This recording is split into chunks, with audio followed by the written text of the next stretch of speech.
Boa noite. Iniciando o curso de neuro-oncologia desse ano.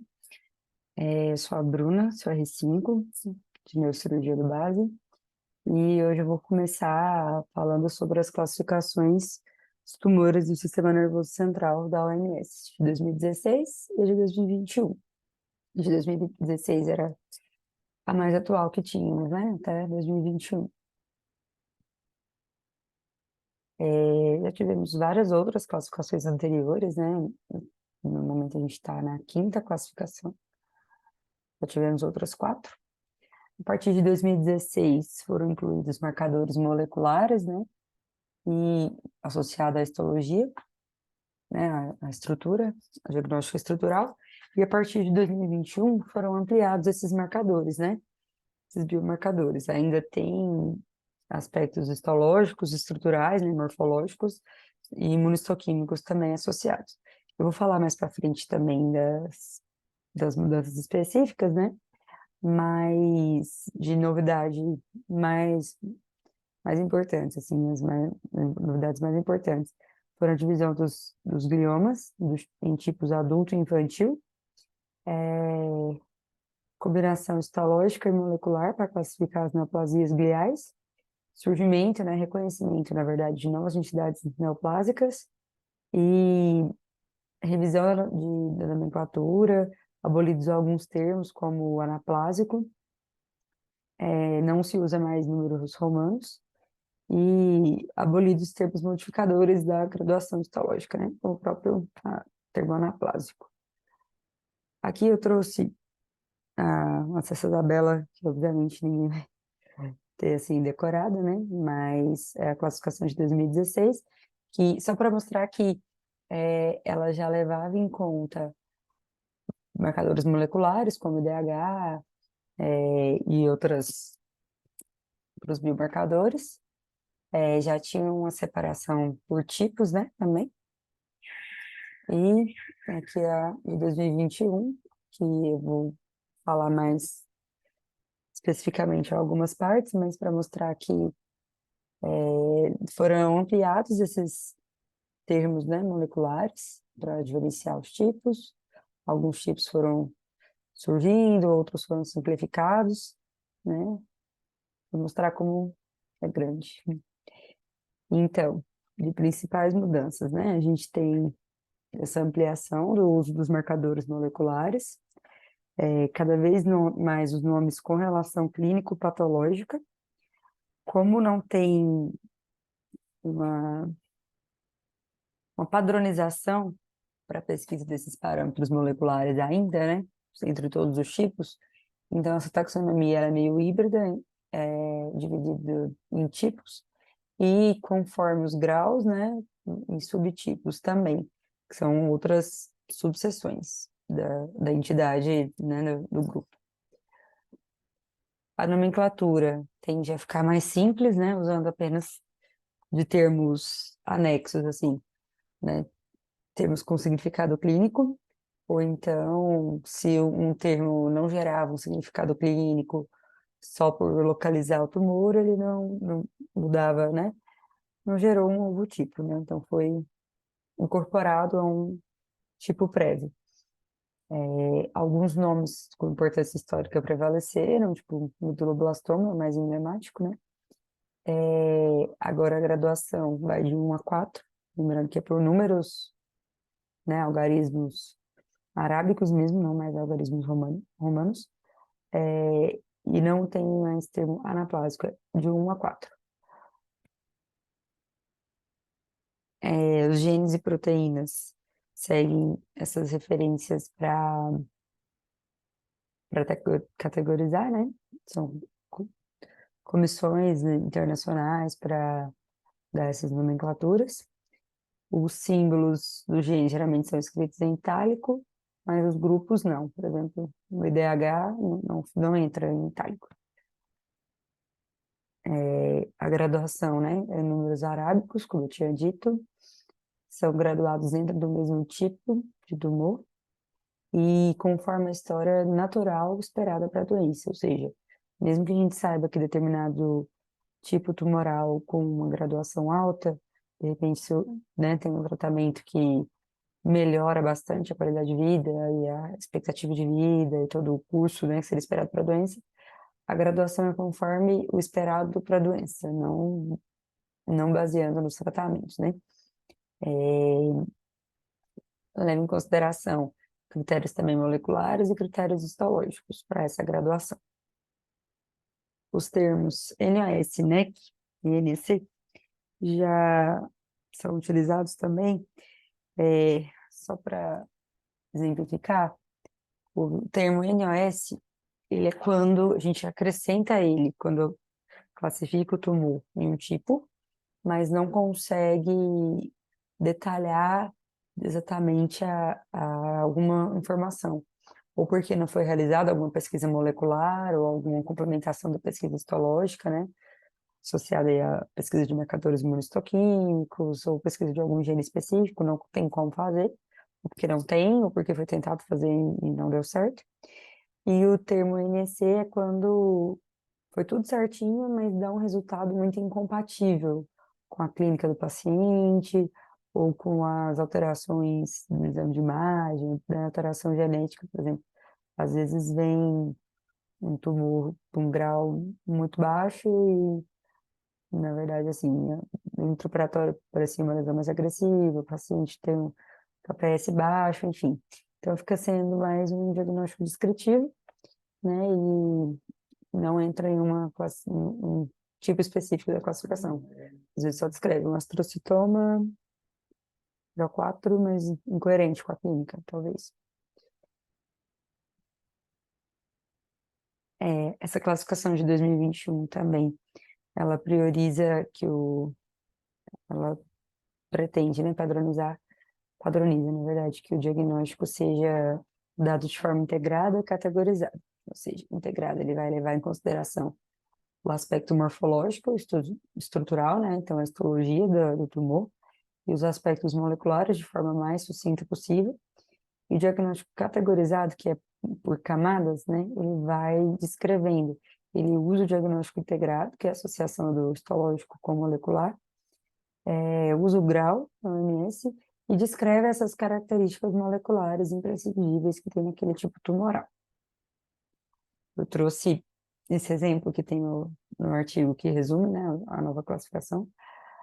Por exemplo, um tumor, um ependimoma supratentorial, NOS, ou seja, não foi possível fazer toda a investigação. Ele, histologicamente, é um ependimoma, ele seria grau 3 da OMS, e tem aqui a descrição molecular, né, as formações moleculares dele. Inclusive falando, né, que não teve amostra suficiente para complementar o estudo, né, por isso ele é NOS. Agora, resumindo, né, algumas mudanças específicas mesmo da classificação atual, em relação aos gliomas, tumores glioneurais e os neuronais. Agora são 6 famílias, os gliomas difusos do tipo adulto, que são a maior parte dos tumores cerebrais em adultos, e os gliomas difusos do tipo pediátrico em baixo e em alto grau. Os de baixo grau têm melhor prognóstico, e o pediátrico de alto grau tem um mau prognóstico, né? O pior. Gliomas astrocíticos circunscritos, são gliomas astrocíticos, mas bem delimitados, por exemplo, um astrocitoma pilocítico entraria nesse grupo. Tumores glioneurais neuronais, tumores que tiveram diferenciação neuronal, e os ependimomas, que são classificados também pela localização anatômica, pelas características moleculares e histológicas. Os tumores de plexo coroide saíram, né, dessa família, mas eles estão classificados em outro grupo, mas eles seguem a mesma classificação entre eles, né? Papiloma típico, carcinoma.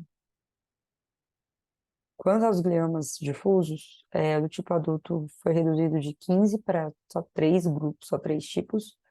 E os pediátricos, né, que tinha comentado que é de baixo e alto grau, não se usa mais o termo glioblastoma no contexto de tumor pediátrico, só no contexto de gliomas difusos tipo adulto, dependendo do grau, né?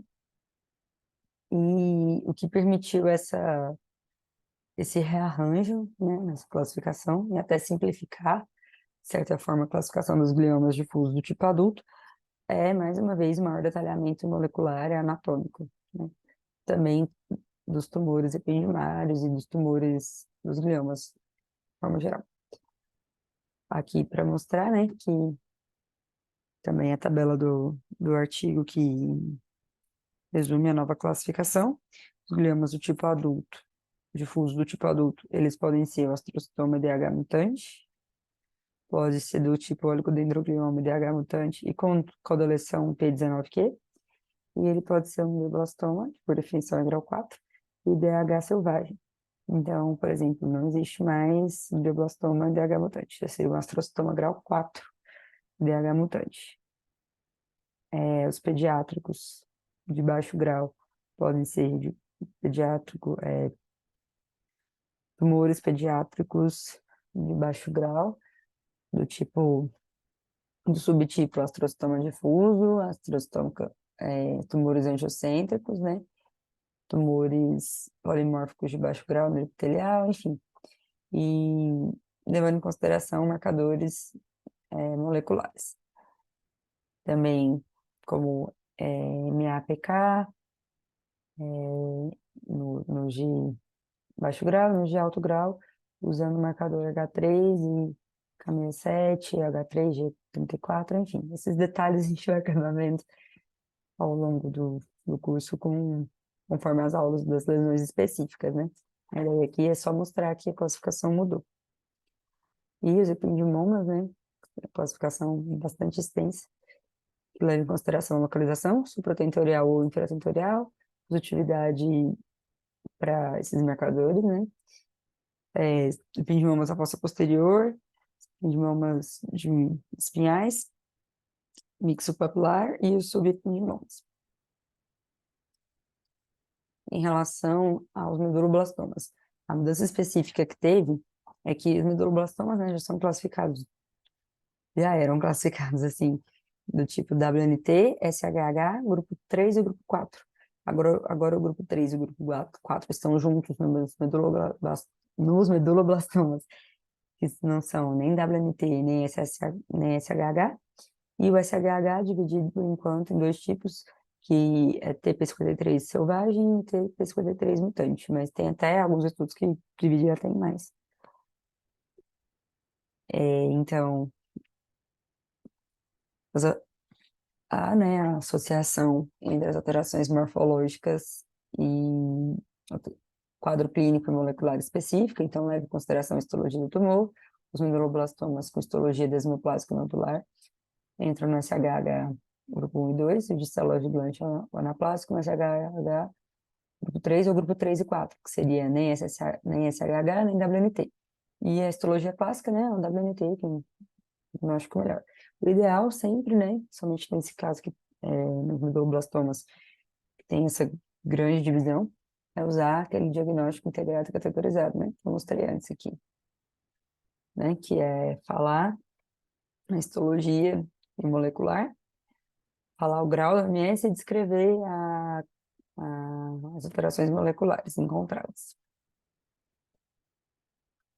Outros tumores embrionários, né, já entram em outro tipo, como a TRT, tumor neuroepitelial da lâmina criviforme, outros tumores embrionários em roseta, neuroblastoma, tumores com BCOR, enfim, outro tumor embrionário do sistema nervoso central. Os tumores da pineal, a novidade é o surgimento dessa última entidade, né, que é o tumor desmoplásico muxoide, região da pineal, que tem esse gene SMARCD1 mutante, não sei se é assim que fala mesmo.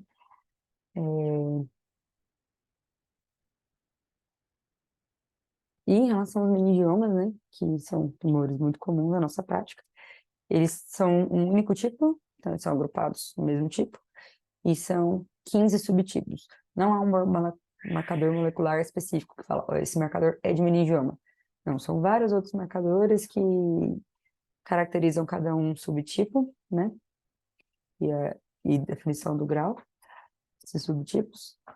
e usa os critérios de atipia e anaplasia para graduar, né, conforme o grau do MS, de 1 a 4, né, e aí independente do subtipo morfológico.